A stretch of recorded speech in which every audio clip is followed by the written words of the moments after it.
কামৰূপৰ হাজোৰ দুকনীয়া গ্ৰেজিং ৰিজাৰ্ভত বেদখলকাৰী দপদপনি প্ৰশাসনক বিধ্বংসলী দেখুৱাই ৰিজাৰ্ভৰ ভূমিত কৃষি কাৰ্য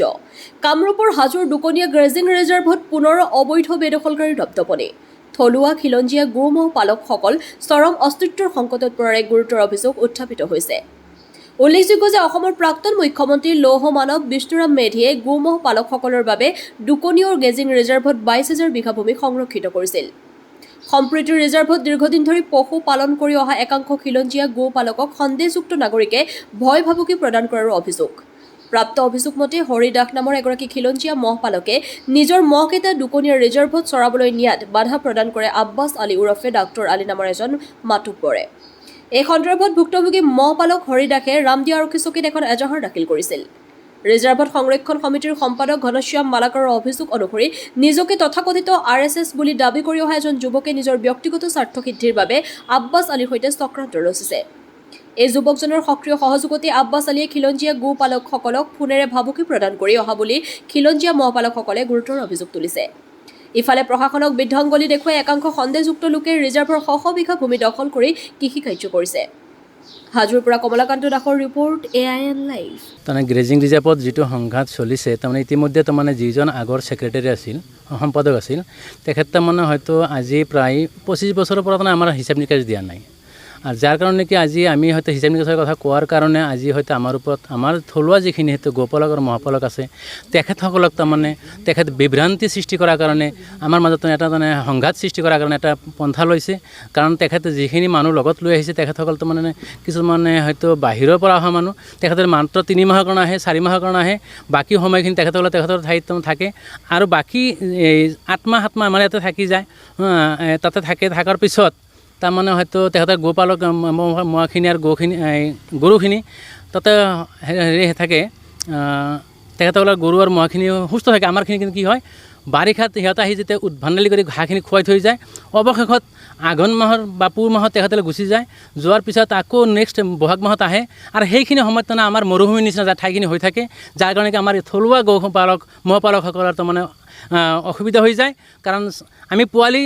ৰক্ষণাবেক্ষণ দিয়াৰ কাৰণে যিখিনি আমি হয়তো পোৱালিখিনি আমি মহৰ পৰা পাওঁ গৰুৰ পৰা পাওঁ সেইখিনি তাৰমানে সেই 3-4 মাহৰ তাৰমানে কি হয় তাৰমানে মৰি শেষ হৈ যায়। আমি ঘাঁহৰ কাৰণে শংকিত হৈ থাকে আমাৰ মহ আৰু গৰুবিলাক এতিয়াও হয়তো শংকিত হৈ আছে। তাৰমানে বাহিৰৰ পৰা যিবিলাক গোপালক আৰু মহাপালক সোমায় তেখেতৰ পৰা তাৰমানে কিবা এটা প্ৰত্যেকজন গোপালকৰ পইচা উঠাই তাৰমানে এই ঘনশ্যাম মালা কৰে তেখেতে তাৰমানে এই নাটকটো কৰি আছে আৰু আমাক কি কৰে হিচাপ নিকাচ খুজিলে হিচাপ নিকাচ কয় কি যে অনাদায় থাকিলে হিচাপ নিকাচ তাক দিয়া নহয় আৰু সেই হিচাপ নিকাচ দিব লাগিলে তেখেতে কয় কি চক্ৰ বিষয়ত আমি হয়তো কমপ্লেইন কৰিছিলোঁ চক্ৰ বিষয়ত তাত দিম বুলি কৈ তাৰমানে তেখেতে মানে মিটিং যদি থাকে মিটিং ভংগ কৰি দিয়ে যে আজি মিটিং শেষ। পইচাখিনি লয় আৰু পইচাখিনি কেনেকুৱাকৈ লয় যে আমি হয়তো যিখিনি অনাদায় থাকে কিছুমানে মাতে কোনো অনাদায় আছে পইচাখিনি দিয়া আৰু সেইখিনি পইচা দিওঁতে তেখেতে কৰে কি পইচা যে দিয়ে 2,000-3,000 যি দিয়ে কোনোদিন আমি নাপালোঁ যে আজি মিটিঙত আজি 5,000 উঠিছে নেক্সট মিটিঙত 2,000 উঠিছে কোনোদিন আমি নাপাওঁ। আমাৰ গোপালকসকল এই স্থায়ী গোপালকসকলে গোটেইখিনি এটা আছেই তেখেতসকলে নিশ্চয় জানে আৰু তেখেতসকলে ক'ব পাৰিব তেখেতসকলৰ তাৰমানে এটা মুঠ পইচাখিনি ল'ব আৰু তেখেতে পকেটত ভৰাব কিমান টকা উঠিল আজি অনাদায় সেইটো নাহে। তেখেতে এইটো কাৰণে তাৰমানে হয়তো আমি ধৰাৰ কাৰণে মোৰ ওপৰত নানান ধৰণৰ অভিযোগ তেখেতে দাখিল কৰিছে। কাৰণ হয়তো জাউ কাটা অমুক কাটা তমুক কাটা এইবিলাক কৰিছে। যিখিনি জাউ কাটিছে তেখেতসকলৰ লগতে ছাদ্দাম হুছেইন বুলি যোৱাবাৰ নাৱেৰে লৈছে তাৰ লগত বেৰেক বুলি তেখেতে নাৱেৰে লৈছে তেখেতৰ নামবিলাক মেনশ্যন নকৰে। কিন্তু আমি যে কেতিয়াবা হঠাতে একমুঠি জাউ কাটি হয়তো ঘৰত ৰন্ধা বঢ়াৰ কাৰণে ৰাখোঁ সেইখিনিৰ ওপৰত নেক্সট কৰি আমাক কি কৰে আজি আমাৰ প্ৰায় 20-22 বছৰ হ'ল সেনেকুৱাকৈ হিচাপ দিয়া নাই তেখেতে তাৰমানে এতিয়া তাৰমানে মাফিয়াৰ নিচিনা হৈছে। কাৰণ যিহেতুকে তাত সম্পাদক তেখেতে আৰু বনাব নালাগে তেখেতে তাৰমানে পিত পত্ৰিক সম্পত্তি ভাবিছে তেখেত ভাবিছে যে মই ছেক্ৰেটাৰী মোৰ দিনত আৰু ছেক্ৰেটাৰী কোনো হ'ব নোৱাৰে। তেখেত তাৰমানে দুকনীয়া গ্ৰেজিং ৰিজাৰ্ভৰ সম্পাদক বুলি তেখেতে কয় কিন্তু তেখেতৰ আমি যেতিয়া আজি গম পাইছোঁ ইমান দিন আমি গম পোৱা নাছিলোঁ ইমান দিন হয়তো গম পাইছোঁ যে তেখেতে হয়তো কিবা তেওঁৰ ওপৰত গছ কটাৰ অভিযোগ আছে সেইটো কেছ কোৰ্টত কেছ চলি আছে কিন্তু তেখেতে যে এই যে পইচাবিলাক উঠায় এইবিলাক হয়তো আমাৰ ইয়াতে হয়তো প্ৰত্যেকজন গোপালক মহপালক আছে মোৰ পৰাই লৈছে মোৰ পৰা 5টা মহৰ পৰা লৈ মহৰ তাৰমানে মই যে ফাৰ্ষ্ট মহ কিনিছিলোঁ 3টা মহ কিনিছিলোঁ সেই সময়ত মোৰ 5টা মহৰ পইচা লৈছিল এটা মহত 3 বছৰৰ পইচা লৈছিল 500 টকাকৈ 1500 টকাকৈ 5টা মহৰ 7,500 টকা লৈছিল তাৰপিছতে গ্ৰেজিয়াৰ বনাম বুলি কৈ পেলাই আৰু 1,000 টকা লৈছে তেনেকুৱাকৈ আমাৰ ইয়াতে গোপালকসকল আছে তেখেতৰ গোটেইখিনিৰ পৰা মহপালকৰ পৰা গোটেইখিনিৰ পৰা তেনেকৈ কৈ পইচা আত্মসাৎ কৰি নি পকেটত ভৰাই লৈ সি গুচি যায় কিন্তু আমাক কোনো আজি হিচাপ নিদিয়ে আমি হিচাপ SDC আমাৰ চক্ৰ বিষয়া মহোদয়ৰ ওচৰত আমি হয়তো সেইখিনি তাৰমানে কিবা তেখেতক জাননী দিছোঁ যে আমাৰ ছাৰ হিচাপবিলাক নিদিয়ে ইয়াৰ কাৰণে আমি হয়তো আমাৰ চক্ৰ বিষয়াক জনাইছোঁ তাৰ কাৰণে সি এতিয়া পাগলা হৈ গৈছে পাগলা হৈ কি কৰিছে ইফালে কেছ দিয়ে সিফালে কেছ দিয়ে এনেকুৱা হৈ আছে তে মই আমাৰ নিউজ চেনেল বন্ধুসকলক মই অনুৰোধ জনাইছোঁ যে এই বস্তু যাতে আমাৰ CM মহোদয়ে লগতে আমাৰ DC মহোদয়ে লগতে আমাৰ হাজো চক্ৰ বিষয়া মহোদয়ে ন্যায় তদন্ত কৰি আমাক যাতে দিয়ে আমি তাৰ কাৰণে আমি আশ্বাস আপোনালোকৰ ওচৰত প্ৰদান কৰিছোঁ যাতে আমাক এইখিনি যাতে দিয়ে মই এইখিনি ক'বলগীয়া আৰু মোক বাৰ কৈ থাকে মই এজন স্কুল টিচাৰ হয় মই টিউটৰ টিচাৰ হয় কিন্তু মই স্কুল টিচাৰ হৈ মোৰ লাইফত মোৰ হয়তো মোৰ ছোৱালী এজনী মই GNM পঢ়াই আছোঁ মাত্ৰ 12,000 টকা দৰমহাত মোৰ নোকোলাই মোৰ পৰিয়াল নোকোলাই মই তথাপি তেনেকৈ মহ কেইটামান কিনি পেলাই তাতে ৰাখি পেলাই মোৰ মাইনাজনীক মই পঢ়াই আছোঁ আপোনালোকে নিশ্চয় এবাৰ গৈছিল আপোনালোকে দেখিছে মোৰ মাইনাজনীক দেখিছে আপোনালোকে তেখেতে এইবাৰ ক্লিয়াৰ হ'ব GNM ক্লিয়াৰ হ'ব কাৰণ মই এজন টিচাৰ হিচাপত আজি মই এই কাৰণে দুখিত যে মই চাৰিব নোৱাৰিম নেকি মোৰ ৰাখা ল'ৰা আছে মোৰ ৰাখা ল'ৰাই মই চাৰে মই সময়মতে স্কুলত যাই সময়মতে ক্লাছ কৰি স্কুলত যেতিয়া সমাপ্তি সময় হয় তেতিয়া মই তাৰ পৰা গুচি আহি মই কেতিয়াবা ৰাতিপুৱা 6টা বজাত 6:30 বজাত যাওঁ খুঁটিত চাবলৈ তাৰ বাহিৰে মই যে মহ চাৰিবলৈ যাওঁ সেইটো নহয় মই স্কুল মাষ্টাৰ হিচাপত মই গৰু আৰু মহ পুহিব নোৱাৰিম নেকি এইটো কোনো আইনত আছে নেকি মই এইখিনি কৈ বিত্তীয় কেলেংকাৰী হৈছে বিত্তীয় কেলেংকাৰী বহুত মইতো কৈছোঁৱে যে আমাৰ বহুত মানুহ আছে এনেকুৱা সাক্ষী দিব মোৰ নিচিনাকৈ আৰু মই যেনেকৈ কৈছোঁ মোৰ 5টা মহৰ পইচা লৈছে 7,500 টকা 1,500 টকাকৈ 3 বছৰৰ চঞ্চনা লয় আমিতো নাজানো আমি এতিয়া আজি গম পাইছোঁ যে তেখেতৰ যিটো কমিটিৰ কোনো চৰকাৰত কোনো লেনদেন নাই তেখেত কিন্তু কয় যে চৰকাৰত লেনদেন আছে লেনদেন থকা বুলি কৈ তাৰমানে পইচা আত্মসাৎ কৰি আছে আমি জানো যে তেখেতে সেইটো তাৰমানে নিজৰ পকেটৰ কাৰণে তুলি আছে আমি যি বুজি পাইছোঁ লগ হোৱা ভাই বন্ধু আমাৰ গোপালক মহপালক ভাই বন্ধুসকল আমাৰ আজি এই সন্দৰ্ভত আমাৰ এটা সমস্যা হৈছিল আজি কিছুদিনৰ পৰা এই সমস্যাটো সম্পৰ্কত আমি স্থানীয় গো আৰু মহপালক ভাই বন্ধুসকলে আমাৰ ৰিজাৰ্ভৰ কমিটিৰ ছেক্ৰেটাৰীয়ে হিচাপ পাতি বহু বছৰৰ পৰা কিমান বছৰৰ পৰা ঘনশ্যাম মালাকৰে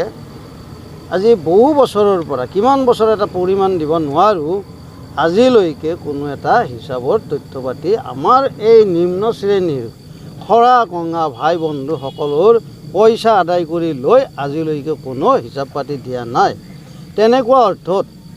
আজি আমি কিছুদিন আগতে এটা আমাৰ চক্ৰ বিষয়া মহোদয়ৰ ওচৰত গোচৰ দিছিলোঁ সেই সম্পৰ্কত দিয়া কাৰণত তেওঁৰ মাথাৰ বিকৃতি ঘটিছে সেই সম্পৰ্কেদি আজি তেওঁ বিভিন্ন ঠাইৰ গো ম'হ পালক অবৈধভাৱে আনি আমাৰ ৰিজাৰ্ভত যোগদান কৰি আজিৰ এই সময়ছোৱাৰ আগমুহূৰ্তত মিডিয়া ভাই বন্ধুসকলৰ লগত তেওঁ মিছা এটা আমাৰ আব্বাছ আলীৰ ওপৰত অভিযোগ আনিছে আৰু সেই সন্দৰ্ভত আমি ডিমত তেওঁ সেইটো নহয় আৰু আমি স্থানীয় এই গো ম'হ পালকসকলে আমি ন্যায়সংগতভাৱে আমি যি কৰিছোঁ আমি আমাৰ আজি এই স্থানীয় ৰাইজ আছে ইয়াৰ পৰিৱৰ্তে আমি বিশেষ ক'ব ইচ্ছা কৰা নাই আৰু আমাক সেই সম্পৰ্কেদি তেওঁ আমি বহুকেইখন মিটিঙত তেওঁৰ পাইছিলোঁ কোনো হিচাপ পাতি নাই আমি দিব দিওঁ সভাপতি নাই য'ত ধন ভৰালী তেওঁৱেই সভাপতি তেওঁৱেই কমিটি এখন নাই মানে নিয়ম নাই নীতি নাই কোনো এটা বছৰৰ সীমা নাই পৰিসীমা নাই নিজৰ নিজৰ মহিমাতালিত তেওঁ মানে পইচাবিলাক গিজাৰৰ পৰা উঠাই লৈ মোৰ নাম শ্ৰী হিতেশ মেধি বামুণডি মই পালক এইখিনিয়ে তো বহুত দিনৰ পৰা ইয়াতে আছোঁ আৰু আমাৰ এই খিলঞ্জীয়া একজনে মই আনিছে তেখেতসকলে মানে ফোন কৰি পেলাই মানে ধমকি দিছে আৰু তাৰ আগত কিন্তু তেখেতসকলে বহুত মই আমাৰ মানে কোনো কমিটি এখন আছে কমিটিক নুসুধা নোপোচাকৈ তেওঁলোকে তাতে মই আনি আছে তাত কোনো ধৰা বা সোধা মানুহ নাই কিন্তু আমাৰ খিলঞ্জীয়া একজনে অনাৰ লগে লগে মানে মানে লাগি গৈছে সিহঁতৰ হাল্লা লাগি গৈছে তেওঁলোকে এই আব্বাছ আলী এটা বিশেষকৈ তেওঁৰ নিৰ্দেশতে এইবিলাক হৈ থাকে তাৰমানে তেওঁ কোনটো চহৰৰ কথা কৈছে আপুনি এইটো আমাৰ দকনীয়াৰ দকনীয়া reserve grazing reserve Abbas Ali তাৰে মালিক নেকি এতিয়া তেওঁহে জানিব মালিক নেকি আমাৰ মতেতো নহয় গোপালকক ভাবুকি দিছে হয় কোনে দিছে এইটো আব্বাছক দিছে আব্বাছে কৈছে আমি ৰাইজ যাই আছোঁ তো যদি মই নাই এনেকৈ মিয়া বুলি মিয়াইতো আব্বাছ মিয়াই ভাবুকি দিছে মিয়াই ভাবুকি দিছে ইমান দম হৈছে ইমান হৈছে আৰু ভাবুকি দিছে আমাৰ কাবুল কলিতাৰ মোবাইলটোত কাবুল কলিতা আছে ইয়াতে তেওঁ ক'ব সবিশেষ গোটেইখিনি ক'ব কোনে কোনে কি কৈছে মই সেইটো কোনে কোনে কি ফোন কৰিছে সেইটো নাজানো আব্বাছৰ কথাটো মোক কৈছে তেওঁ আৰু বাকী কেইজনৰ কথা কাবুল কলিতা কৈ দিব যিটো ঘটনা হৈছে আজি হাজোৰ যি খিলঞ্জীয়া হয় আচলতে অস্তিত্বৰ সংকটত নেকি এতিয়া বৰ্তমান অস্তিত্বৰ সংকটত এনেকৈ মিয়াই ভাবুকি দিব মিয়াই ভাবুকি দিব এইটোৱে হৈ আছে আজি আমি এতিয়া থানাত আহিছোঁ এই ৰামদিয়া থানাত এজাহাৰ দিয়া হৈছে ব্যৱস্থা বৰ্তমান হোৱা নাই এতিয়া আমি বিচাৰিছোঁ আমাৰ খিলঞ্জীয়াৰ আমি অস্তিত্বৰ হকে আমি মানে যুঁজ দিব লাগিব আৰু অস্তিত্ব আমাৰ জীয়াই থাকিব লাগিব আমি সেইটো বিচাৰোঁ আমি এইফালে মিয়াৰ দপদপনি আমি সহ্য কৰি থাকিব নোৱাৰোঁ মুখ্যমন্ত্ৰীয়ে দয়া নাই ক্ষমা নাই নীতি লৈছে মুখ্যমন্ত্ৰীয়েতো সদায় কৈ আছে এইটো কথা সদায় কৈ আছে তেখেতে কিন্তু তেখেতে কৈ থাকিলেও কি আমাৰ মানে হয়তো আমাৰ যিখিনি মানে ধৰক অফিচাৰ ৰেংকৰ মানুহ আছে তেওঁলোকেও হয়তো অলপ আওকাণ দি আছে যাৰ ফলত মানে দপদপনিটো বাঢ়ি গৈ আছে আব্বাছ আলী পেছাত কি কৰে পেছাত তেখেতে মানে মাষ্টৰ চাকৰি কৰা বুলি কৈছোঁ এতিয়া চৰকাৰী নে না কিবা মানে বেলেগে হৈ আছে না কিবা চাৰ্জত কৰি আছে সেইটো নাজানো বৰ্তমান মাষ্টৰ বুলি জানো আপোনাৰ তেখেতসকলে যি হেৰিটো দিছিলে আমি যি ডিচিক যি আমি হেৰি দিছিলোঁ তেখেতসকলে ক'লে যে এইটো যিহেতুকে এতিয়া আইনী হেৰি হৈ আছে তাত আইনী প্ৰক্ৰিয়াত আছে এইটো বস্তু এজ ইট ইজ হিচাপে থাকিব আৰু যিহেতুকে আপোনালোকৰ কমিটিখন আগৰে 71 চনৰ পৰা থকা কমিটি এইখন কমিটি বহাল থাকিব আপোনাৰ সেইটো ক'লে আৰু বাহিৰৰ যিটো মই আপত্তি কৰিছোঁ যে বাহিৰৰ মানে কি ধৰক মোৰ ভমাত আছে আকাদি দিনাৰ মানুহৰ আছে সেইবিলাক মানে লৈ গৈছে যেতিয়া পানী হ'ব আনিব পাৰিব নাই তেখেতে কৈছে কি যদি আগতে যদি ভৰ্তি হৈ আছে আনিব পাৰিব সেইটো তেখেতসকলে আগতে ভৰ্তি হৈ আছে তেখেতসকলে আনিব পাৰিব অনাত হেৰি নাই কিন্তু তাৰপিছত আমাৰ যিটো মই তেখেতক কেইটামান কথা কৈছোঁ যে অকণ কলিতাই আমাক এনেকুৱা কৰি আকৌ তাক এটা কেছ দি দিছিলে গছ কটা কেছটো আপুনি চাওক কৈছে এইটো মই নাচাওঁ এতিয়া মই পিছত চাম আপোনাৰ কেছটো আপোনাৰ হেৰি কেছটো চাম আমি পিছত আপোনাৰ হেৰি কৰিব আৰু তেখেতে মোক কৈছে কি আপুনি হিচাপ নিকাচখিনি মই দিব মই ৰেডি হৈ আছোঁ আপোনাক দি দিম আপোনাক কৈছে কি আপোনালোকৰ কমিটিখন কোনে পাতা বোলে ৰাইজে পাতা কমিটি আমি নিজে হোৱা নাই আৰু মই মাজতে ভাঙাও গৈছিলোঁ মোক আৰু পাতিছে যেতিয়াই শ্ৰীমেধিক হেৰি পাতে শ্ৰীমেধি তাতে 500 বিঘা মাটি দিছিলে সেই ফটো আছে মই আপোনাক মই ছাবমিট কৰিম সেইবিলাক ফটো পাতে তাতে বিপুল দাসে হেৰি কৰিছিলে ভূমি পূজন কৰিছে মিয়াৰ লগত সেইবিলাকো ফটো আছে তেওঁ কৈছে হয় নেকি মই আছে আপোনাক গোটাইখিনি দিম আৰু হিচাপ নিকাচটো তেখেতক দিম মই গোটাইখিনি দিম আৰু মোৰ একাউণ্ট আছে দকনীয়া গেজিং সংৰক্ষণ সমিতিৰ একাউণ্ট আছে একাউণ্টত যি লেনদেন হৈছে তাতে আপুনি গোটাইখিনি পাব আৰু আমি কেছবুকটো আপুনি মিলাই চাব হয় নে নহয় আপুনি নহয় যদি আপুনি ক'ব মোক হয় যদি ক'ব আৰু যিটো মোক এখন আপোনাৰ পৰা মই এখন লেটাৰ পোৱা নাই সেইকাৰণে মই ৰখি আছোঁ আজি আপোনাক লগ পালোঁ যিহেতু মোক লাখ টকা আত্মসাৎ কৰা বুলি কৈছে তাৰে মই কোৰ্টত যাম তেতিয়া আমাৰ আইচিজনে কৈছে সেইটো আপুনি ঠিকে কৈছে সেইটো কোৰ্টত যাওক সেইটো কোৰ্টৰ মেটাৰ যিহেতুকে মই মানহানি কেছ কৰিম সেইটো মই মানহানি কেছ কৰিম মই কিয় মোক লাখ টকা আৰু তেখেতসকলকো নথি পত্ৰবিলাক দিবা দিছে ক'ত লাখ টকা সেইটো আব্বাছ আলী এটা আব্বাছ আলীটোন সি তাৰে মাতবৰ আৰু মিয়া এটা আৰু তেখেতৰ বাপেক আছিল নিংনিমাৰীৰ পৰা আৰু ক'ৰ পৰা আহিছে সেইটো তদন্ত হ'ব লাগে সেইটো মই ডিচিক দিম লিখি কিনে পূৰা তদন্ত হ'ব লাগিব আৰু তেখেতে এখন ভুৱা ফাৰ্মাচী খুলি মানুহৰ লগত হেতালি খেলাই আছে সেইটো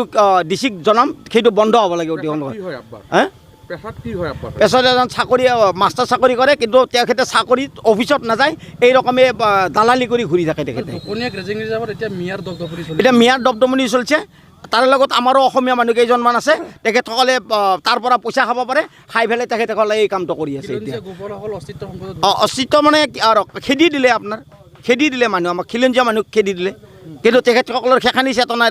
আমাৰ এইখিনি অসমীয়া মানুহ হয় আমাক কিয় খেদিব দিম কিন্তু তেখেতসকলে হেৰি কৰিব দিছে ফোন কৰিব দিছে মিয়া ৰাজত্ব চলাৰ কাৰণে কিন্তু মই আপোনালোক স্পষ্ট কৰিলোঁ ছাত্ৰ সন্থা আৰু আপোনালোক জীয়াই থকালৈকে আমি থকালৈকে আমি দোকনীয়া গেজিং তাতে মিয়াৰ দপদপনি চলিব নিদিম কোনোদিন মিয়াৰ লগত বদন ওলাইছে নেকি মিয়াৰ বদন মানে কি আৰু পাৰিলে আমাক মানুহক মাৰিব মোক বিচাৰি থাকে মাৰিব গ'লে তাতে মোক মই সেইকাৰণে আজি SDC মহাশয়ক কৈছোঁ যদি আপুনি যদি মোক যদি চিকিউৰিটি নিদিয়ে তেতিয়াহ'লে মই CM তাক যাম মই চিকিউৰিটি লগ মোক চিকিউৰিটিৰ মোৰ প্ৰয়োজন আপোনাৰ মোক বিচাৰি থাকে সিহঁতে নতুনকৈ দায়িত্ব লৈছে মুখ্যমন্ত্ৰীয়ে কি ক'ব মোক ধন্যবাদ দিছোঁ মুখ্যমন্ত্ৰীক তেখেতে মিয়াৰ কাৰণে আন্দোলন কৰি আছে তেখেতক ধন্যবাদ দিছোঁ তেওঁৰ আৰু 30 বছৰ তেখেতে ৰাজত্ব কৰক তাৰ বাবে তেখেতক ধন্যবাদ দিছোঁ আৰু তেখেতক মই অনুৰোধ কৰিছোঁ দোকনীয়া ৰিজাৰ্ভ অতি সোনকালে চাওক আৰু আপোনাৰো একাংশ মানুহ এই মিয়াৰ লগত লগ লাগি আছে সেই আপুনি সেইটো তদন্ত কৰক আপুনি কোন মানুহ আপোনাৰ লাগি আছে তাতে মিয়াৰ লগত কিন্তু ৰঙা ফুটা মাৰোঁ কিন্তু মই মিয়াৰ লগত পইচা তোলোঁ আজি মই কৈছোঁ এইখন চাওক হাইকোৰ্টৰ মই আপোনালোকক দেখুৱাই নাছিলোঁ এইখন হাইকোৰ্টৰ 95জন মানুহে কেছ কৰিছে কিন্তু তাতে 42 লাখ টকা তুলিছে তাৰে উকিলক দিছে 12 লাখ টকা এইকেইটা 4জন মানুহে খাইছে মিয়াবিলাকৰ পৰা এভেকশ্যন বন্ধ কৰিম আমি 22 লাখ টকা তুলিছে তাৰে 10 লাখ টকা দিছে উকিলক তাৰ হেৰি কৰিছে মই এতিয়া নকওঁ মই পিছত ক'ম আপোনালোকক যোনে মাৰে আপুনি দেখা পাব মই ৰঙা ফটো মাৰিলে কি হ'ব মই মিয়াৰ লগত চলি আছোঁ মই সেইটো কথা মই মুখ্যমন্ত্ৰীক ক'ম মই বেলেগ কাকো নকওঁ মই মুখ্যমন্ত্ৰীক ক'ম যে আপোনাৰ মানুহ আপুনি চাই লওক যিকোনো খবৰ বিজ্ঞাপনৰ বাবে যোগাযোগ কৰক 7896121996